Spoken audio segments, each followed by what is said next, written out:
You know, kids, today would have been Frank Zappa's 78th birthday, and in honor of the man himself, on today's episode we're going to be taking a look at the 5 sickest riffs written by the central scrutinizer himself.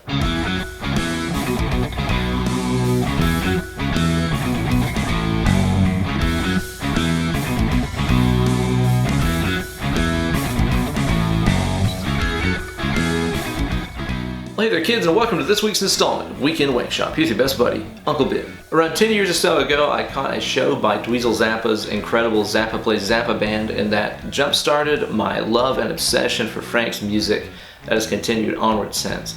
So I figure it's kind of my civic duty to try to introduce as many people as I can to Frank's music here on my YouTube channel. So on today's episode, we're going to be taking a look at my 5 favorite Frank Zappa mega riffs. Now, given the amount of creative output that Frank had throughout his career, I'm sure that I've overlooked several hundred incredible riffs, so be sure to let me know in the comments below what your favorite Frank riffs are, and maybe I'll do another compilation like this someday. And as always, you guys can find full tabs for all these riffs over on my Instagram page at BenEllerGuitars. Search for hashtag Weekend Wankshop 211.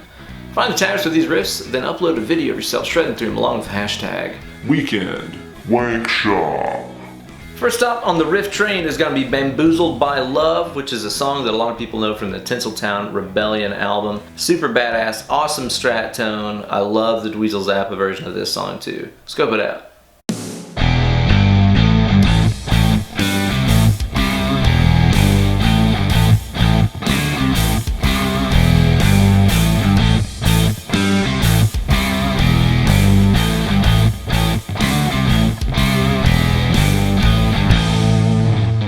So this riff is a big old dirty nasty thing based around the A minor pentatonic scale. Pretty easy to play. Hardest thing about it is remembering that there's pickup notes. So in other words, when the riff starts, it's not on beat 1. Sounds like this.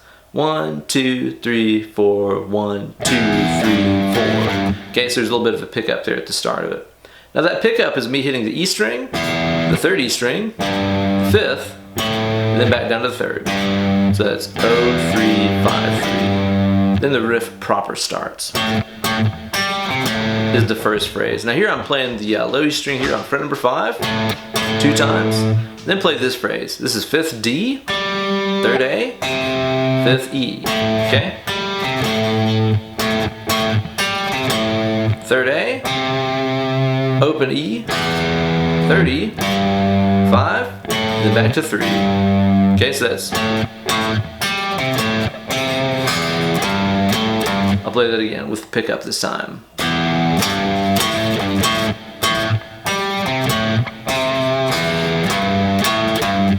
The next part's kind of similar. It starts off with 2 of those 5th fret E's. Then you gotta play this phrase.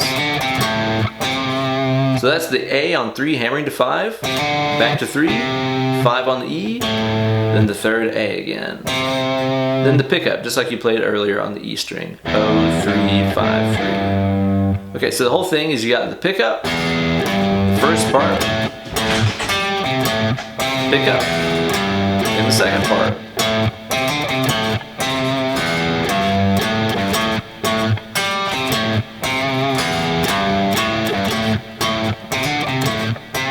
Up next on my list is going to be the main riff and verse from Magic Fingers, which is from the soundtrack to Frank Zappa's movie 200 Motels, which is weird as hell. It is also based around the A minor pentatonic scale and features a really cool descending 4s pattern. This is actually a really great pattern to work on, especially at high speeds, to work on your cross picking or pick slanting skills. We'll break some of that stuff down. Check this dope riff out.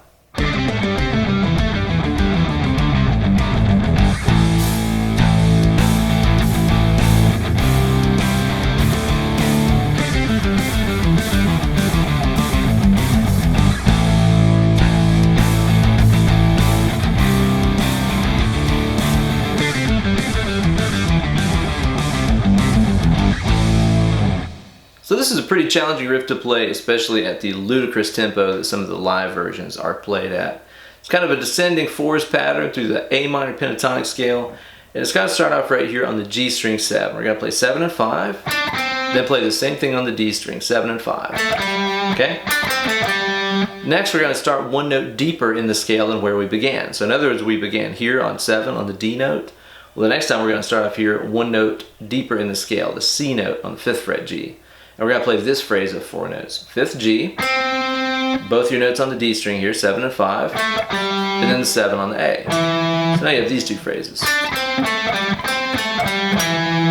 Next, you're going to start another note deeper in the scale. You're going to play the 7 and 5 on the D, 7 and 5 on the A. The next phrase right here goes like this. So this is the 5D, 7A, 5A, and then a position shift here to 3A. You could also put that note up here, but it would make the next licks kind of harder to play. So now you got 4 sections here.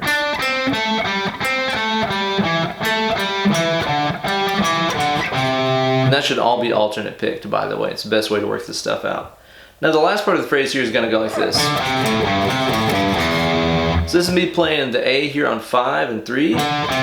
Same thing on the E, 5 and 3. And then the last phrase is going to jump down here to the A3. Then on the low E string here, play 5, 3, open. Okay? Conclude this with a G power chord, which is 3 and 5 on those bottom strings. Then an A power chord, which is 5 and 7 on the bottom strings. So now you have this.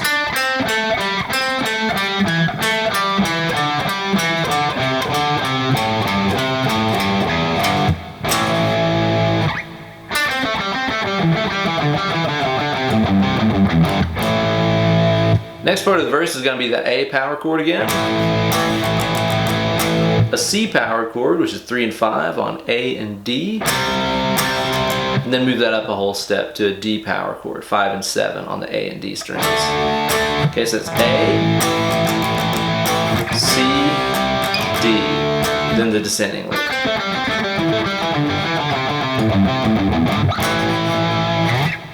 Now you can play those C and D power chords with inversions. So you're playing 3, 3, 5 and 5, 5, 7. If you want some extra fatness on there, I did that on the recording. It just sounds cool. Up next on my list is going to be 555, which is the intro track to Shut Up and Play Your Guitar. I love this riff. I think it's so weird and proggy sounding.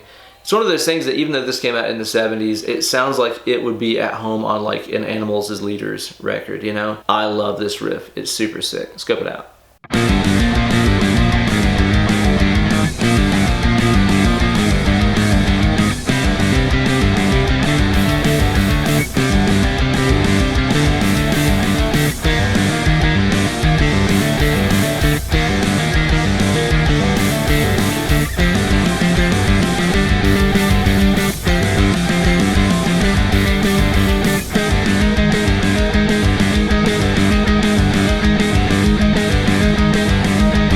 So the name of this song is 555, which is kind of a clue as to what time signature you're dealing with. Obviously when you listen to that, it's kind of hard to detect exactly where the downbeat is falling.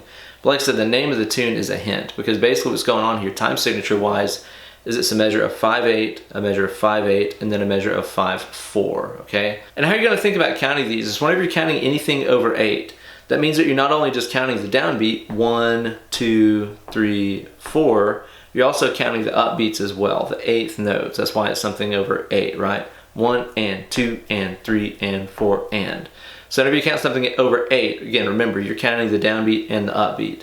So in the case of 5/8, it means we're just counting 5/8 notes. 1 and 2 and 3, 1 and 2 and 3, 1 and 2 and 3. So with this riff, it's got 2 measures of 5/8 and then 1 measure of 5/4. Now again, that bottom number, the 4, tells you what you're counting quarter notes. You're counting 5 of them in a measure of 5/4. Try my best to play that and count it for you guys so you can hear it in context.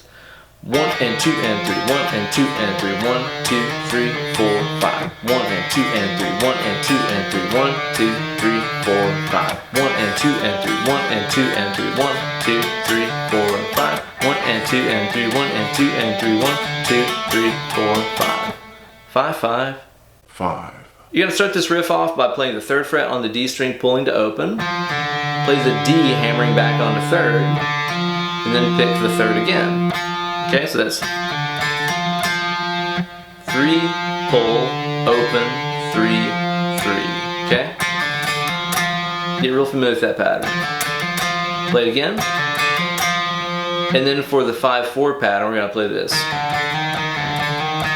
So this is going down a note in the scale. I'm going to play the 1 on the D, pulling to open, the open hammering to 1, the 1 pulling to open, the open hammering to 1, and then just a single first fret note. Okay, so that's 1 pull, open hammer, 1 pull, open hammer, 1. That's the 5/4 measure. Play it again. Next, play the same idea, only you're going to be using the 5 and 7 frets, okay? So the 5/8 pattern is going to be taking place here on the 5th fret. Then the 5/4 part is going to be taking place on the 7th fret. Again, just pulling to open and stuff here. Play that again. Next part is going to be using frets 8 and 7. Do the 5/8 parts on the 8th fret, the 5/4 part on the 7th fret.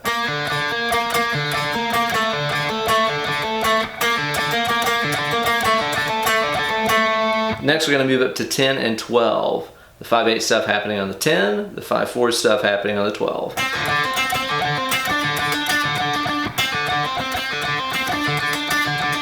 So first we have the 3 and 1.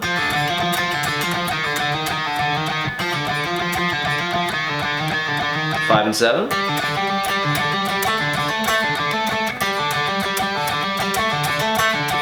Eight and 7.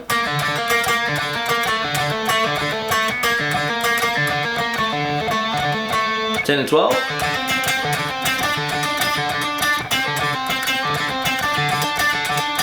And then the very last part is going to be using the 13th fret only, and it is exclusively in 5/8. So play the short pattern.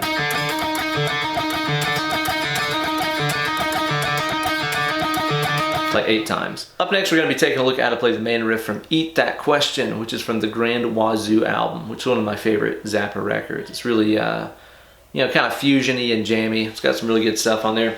It's based around an E Dorian scale. Now what that means is you could say it's kind of like the D scale, only starting on the 2nd note. You could also say it's kind of like your regular old E minor scale, only it has a raised 6th note in there. Gives that scale a really unique flavor. Zappa used that all the time in his music. Love this riff. Scope it out.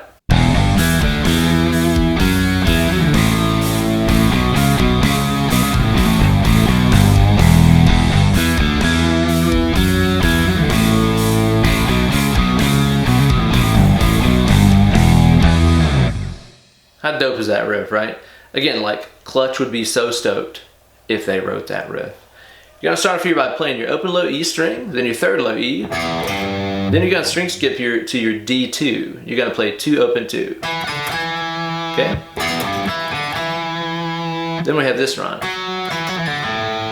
Okay, this is me reaching up to the 4 on the D. Then I've got to play a series of hammer-ons and pull-offs. I'm going to start off here on the 2 on the D, hammer on to 4, pull back off to 2, pull off to open. Okay? Just kind of a 4-note flurry. After that, hit the A string, open. Okay, so now you have this. Now it's really important to notice that, you know, after that D string run there, you pull off to open D, and then you hit the open A. It's really important that the moment that you touch that open A string, that with your left hand here, you mute the D string, because you don't want to ring it out like this. Ringing it together, right? An open string will ring indefinitely until you touch it and tell it to stop. So you notice with my first finger right there how I kind of come down on the D string to mute it. I'm not doing a hammer on or anything, I'm just touching it enough to where it stops, okay? Now you get the first half of the riff. Next we start off on the A string. This is just 0, 2, 4, 2, 4, okay? Again, there's that raised 6 that makes the Dorian scale sound the way that it does. Really cool. 0, 2, 4, 2, 4. Then a series of hammer-on pull-offs here. Okay, this is 2, hammer into 4, pulling to 2, pulling to open. Okay, same like you did on the D string. Play the 2, pulling to open. So now you have this. 3rd E. A string here, we're going to play open and 2. Okay. Play it again. and then finish off with the third low E and open low E. That's the whole riff.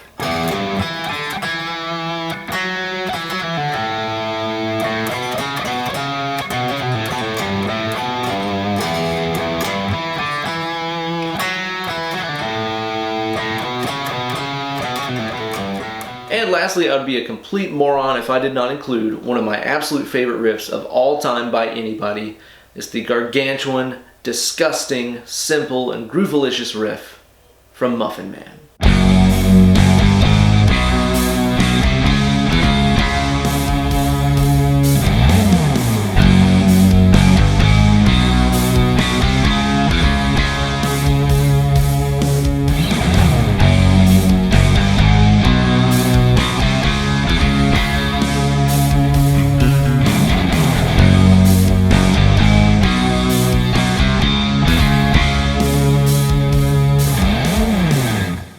Best riff or best riff of all time? You be the judge. This is really simple to play.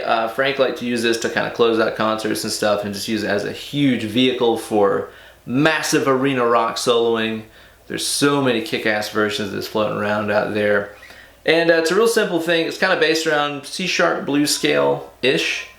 And it starts off down here on the low E string on fret number 2. Then play this little 3-note walk. Play 2, 3, 4. And then play the A2. Okay, so now you have this.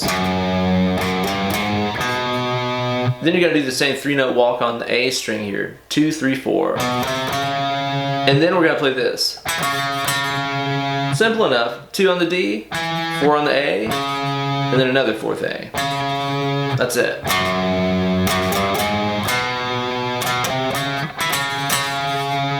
Okay, play it again.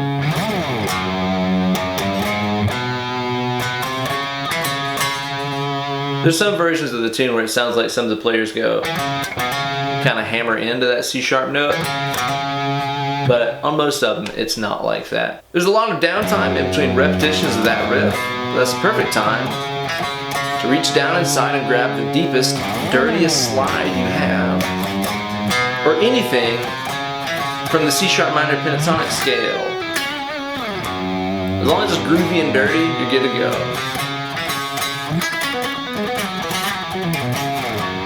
Tasty. There you go, guys, my 5 favorite big old dirty Frank Zappa riffs. As I said, there are so many out there to choose from. It was really hard to narrow it down, but those are the ones that I know made a big impression on me early on and made me such a huge fan of Frank's guitar playing. I hope that encourages you guys to check out some of Frank Zappa's work, the same way that seeing Zappa Plays Zappa inspired me to get into the huge library of music that Frank left behind for us to enjoy. It's almost kind of overwhelming whenever you start getting into Frank's music because there's just so many albums. For me, my personal favorites are records like Hot Rats. Uncle Meat is one of my favorites. I really like that stuff. But honestly, I think the best place to start is to get that very first Zappa Plays Zappa, DVD or concert album, because it's kind of like a best of Frank, It's got all kinds of Zappa alumni playing in the band, like my hero Steve Vai makes an appearance on there. Terry Bozzio's on drums for some of it.